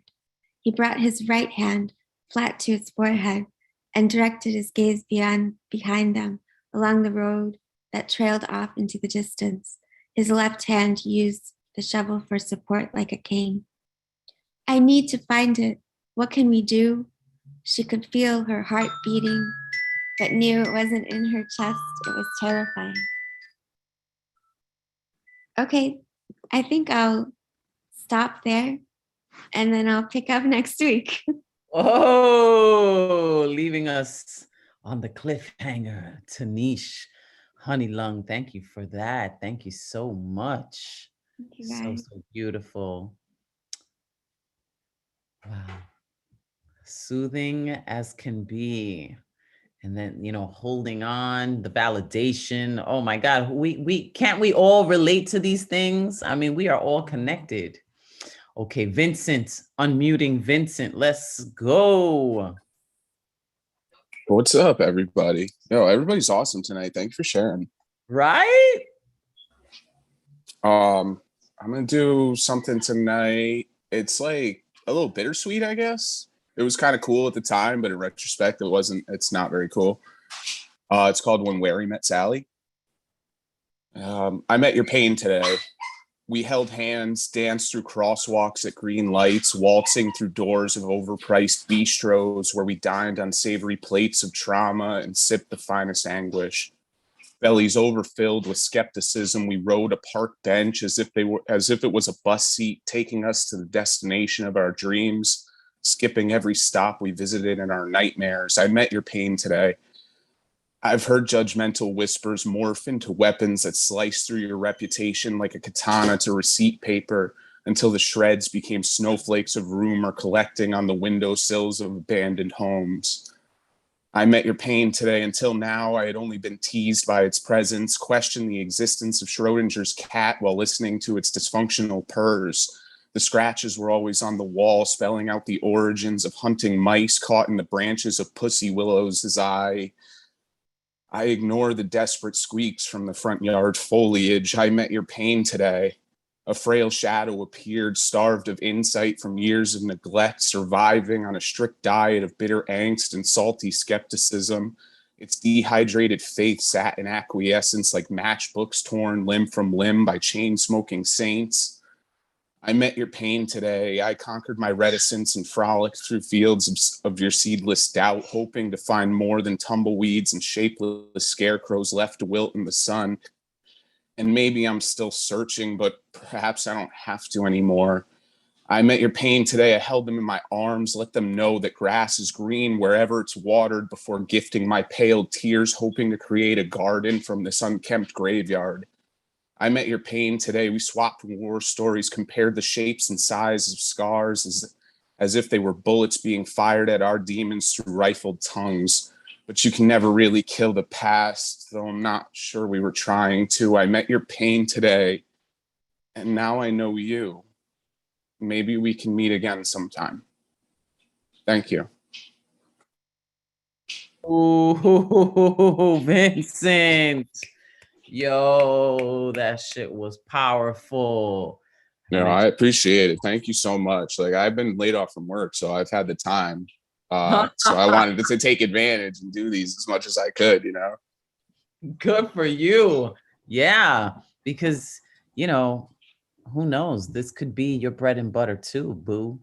I hope so. I'm working on a book, so I just need somebody to do a cover for me, and it's actually done. Oh my God. Can't wait to see that. Thank you, Vincent. Thank you so much. Look at that. Look at that. A lot of people don't even think about their art, as a way of living. And I'm telling you from experience, even though it's, I'm 25 years in the game, but I am a full-time artist, and you can do it too. You just don't ever give it up. And before you know it, you know, you learn how to monetize your art, give it importance, and give it its time, and perform it like you are, you know, the way you're doing this. I started on an open mic. What we're doing is, this is, you know, you're polishing the gem. You're doing this. This is part of the development. And you got this. My headache is gone, y'all. Yo, you healed me. Okay, Indigo Lee. Okay. Indigo. I'm There. here. Yes. Can you hear me? Yes. Hey, Welcome hey. back. Thank you so much. And I hope that you are continuing to heal after the dental surgery. I'd like to do two pieces. One, well, all of this is new stuff to y'all, but I've been in the game for a minute, but y'all can't tell what's new or not. But this is new to me. And this is where my creative energy took me one day. It's colors. Roy G. Biv, the visible light spectrum. When I was born, my eyes were brown. These days, the colors change. A soft rain makes a sultry river before the river makes the mist. Red, ablaze. The tantalizing tint thrusting through thoughts, sailing secretly, sweetly, so sisters swoon, readily rambling rips, rhythm and rhyme, quietly questioning quick quorums, quizzing people, pontificating plausible problems. Sometimes too warm and too full to hold. It burns beneath my soles, leaving the wall you put between us in ash and embers in December. Orange, colors of moon on Neptune, tepid like all lives matter, content to be the glow around the flame, seen and unseen, looking past yellow to peek shyly at green. Yellow was a mellow fellow from around the way. He says he might as well be pink when he overthinks. He's waiting to go on his spaceship to get to Mars and go ape shit in a cold hue like blue. Green is mean. Maybe they didn't get loved enough. Clean breaks with sharp edges, nightmares laid bare upon the hedges. The color palette of life and death, war and breath, surface and depth. They see orange steal a glance, wishing they could touch the glow without getting burned by the flame. Blue is a muse for ballads and show tunes. Warmth is her cool. She is the scene that is also sound, drinking the rays of the sun. Sometimes she lets yellow paint the sky when that bitch act right. Indigo, the middle child of violet and blue, prone to panchromatic tantrums. She is too bright to be monochrome and prefers most days to be alone, spitting magic and shitting rainbows gracefully.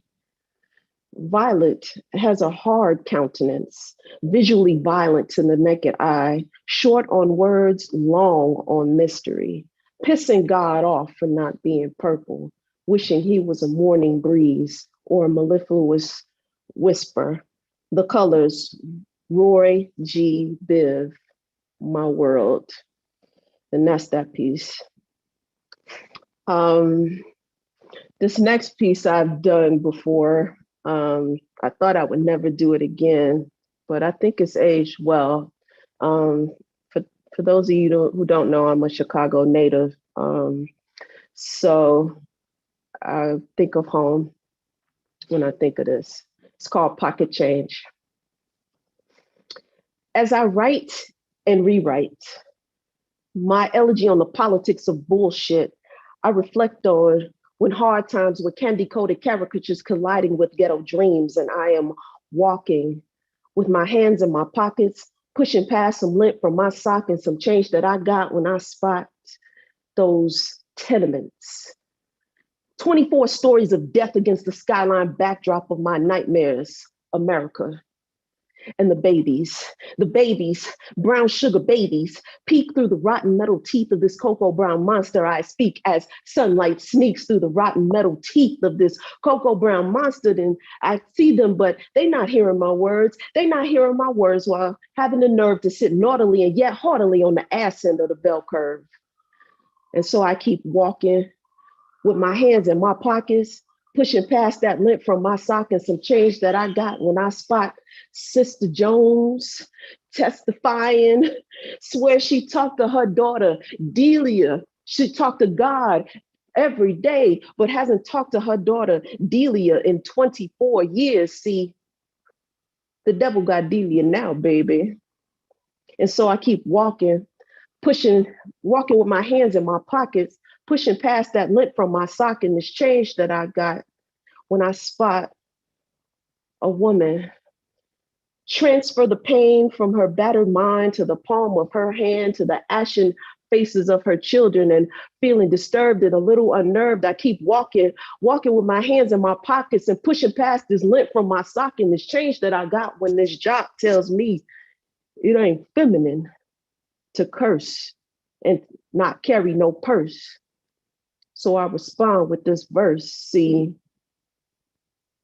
I carry enough shit on my shoulders.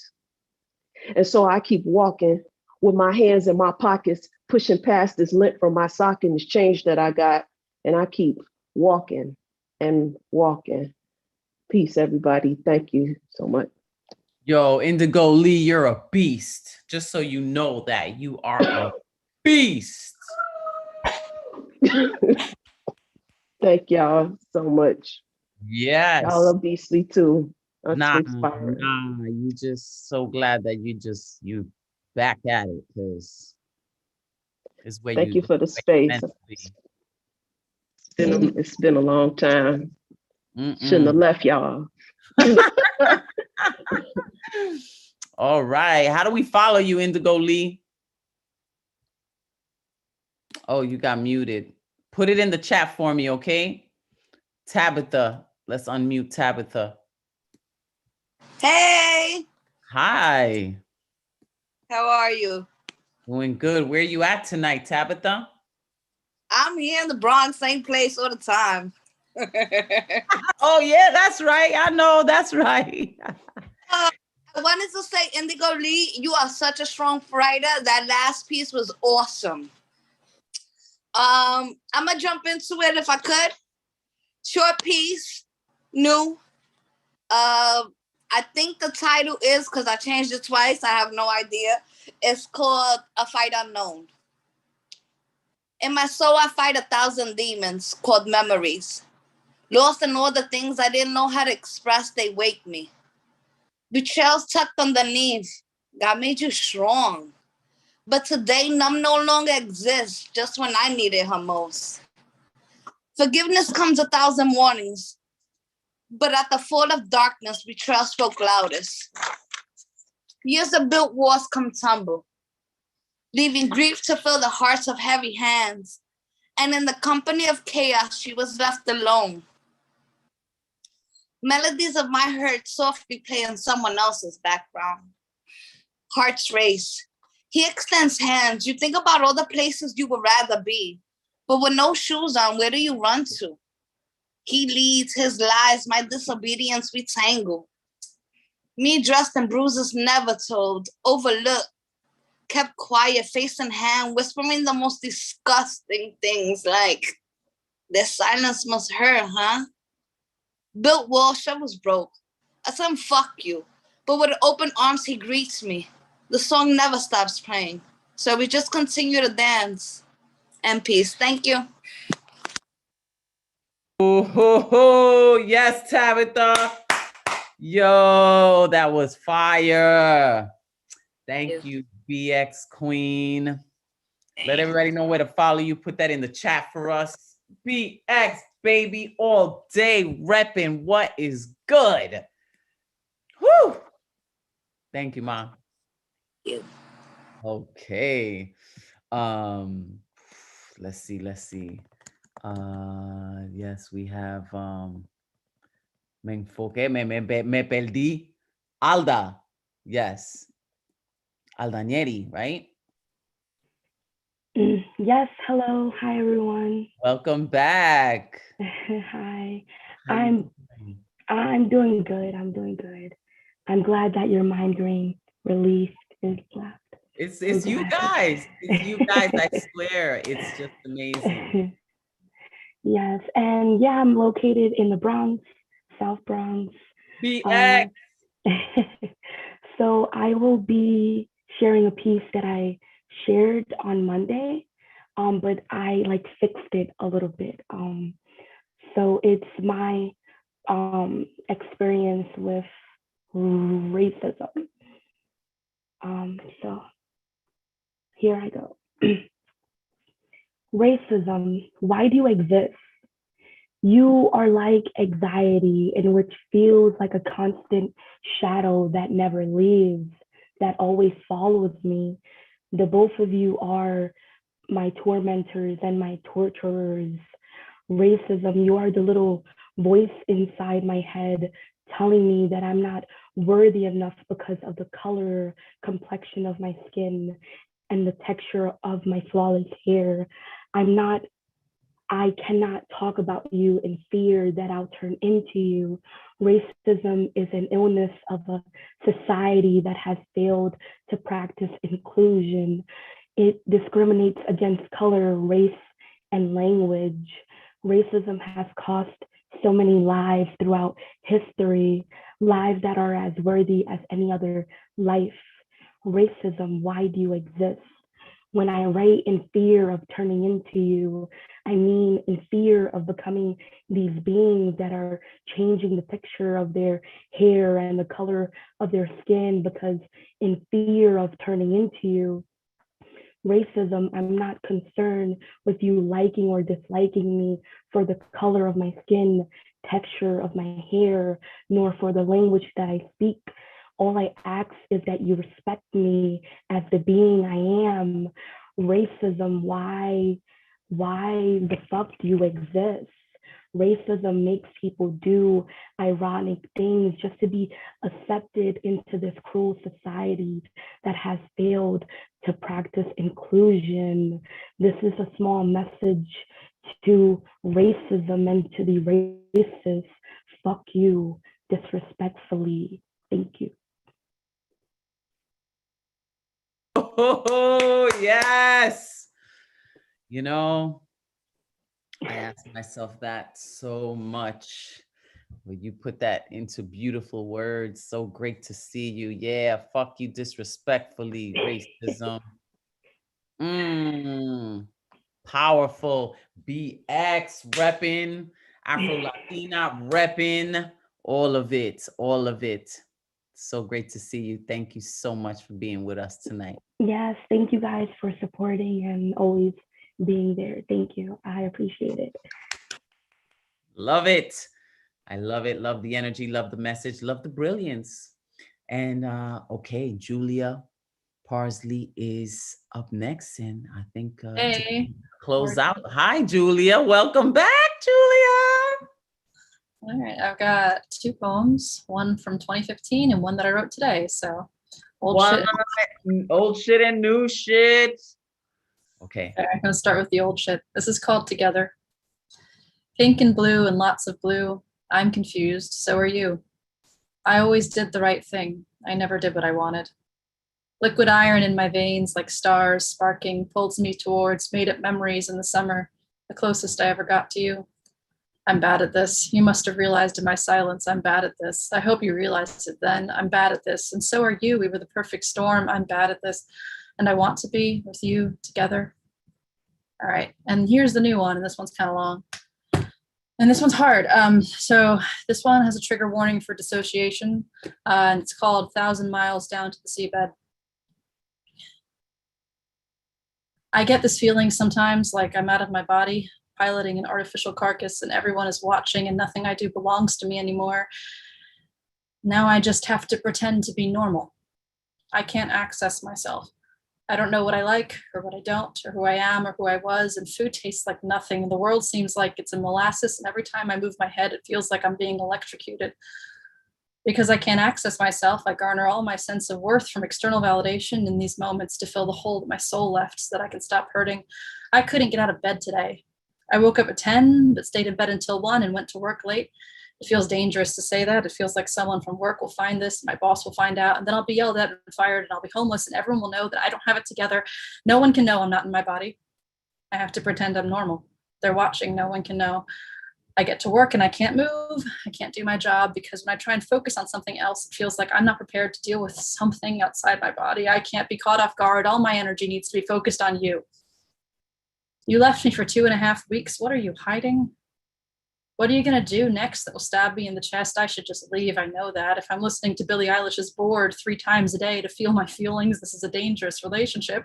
I can see it from the outside. This isn't the way it's supposed to be. I deserve better. I know.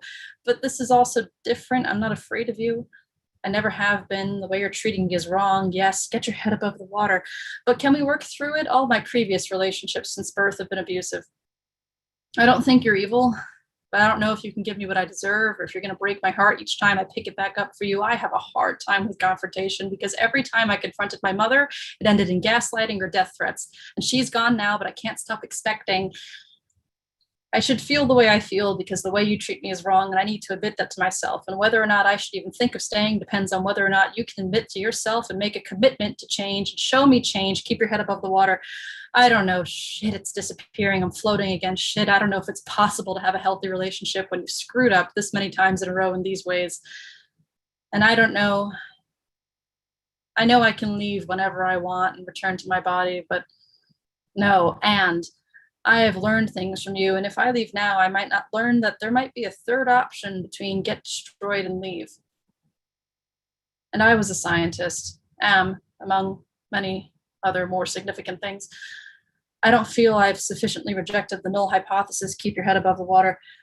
I get overly technical when I lose all my feelings. Keep your head above the... Reflections still look the same to me as before I went under. And it's peaceful in the deep cathedral where you cannot breathe. No need to pray, no need to speak. Now I am under. Thanks. Wow, Julia. You're a genius, Julia. You don't need to leave your body. You are enough to be just inside yourself. And everyone else is the ones that just, they're not the ones that, they don't measure up, okay?